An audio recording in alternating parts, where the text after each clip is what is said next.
Please subscribe to our YouTube channel. Like and share this video. భారతీయ మహర్షులు వెళ్ళని చోటు లేదు.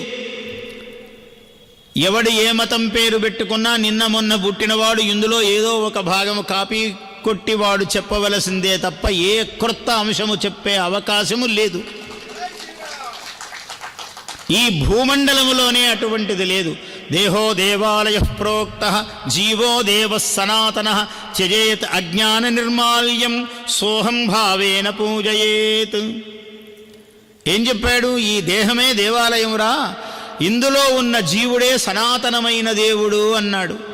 ఎవడు పాపాత్ముడు కాదు. హిందూ ధర్మములో పుట్టిన ప్రతి వాడు పుణ్యాత్ముడే. వీడికి పాపము లేనే లేదు. నువ్వెవడురా పాపం పోగొట్టడానికి? ఇది పుణ్యజన్మ. ఇక్కడ పుట్టినవాడికి పాపస్పర్శ లేదు. హంస హంస పరమహంస సోహం హంస సోహం హంస హంస హంసేతి యో బ్రూయాద్ధంసో నామ సదాశివ. సదాశివుడు ఆయన పేరు. ఎప్పుడూ శివుడు ఆయన, ఎప్పుడూ మంగళకరుడు.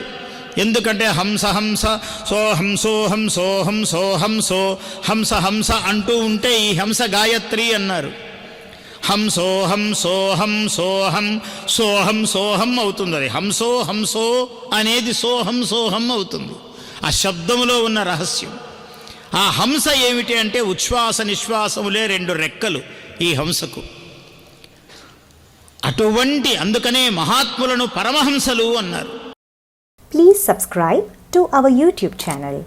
Like and share this video.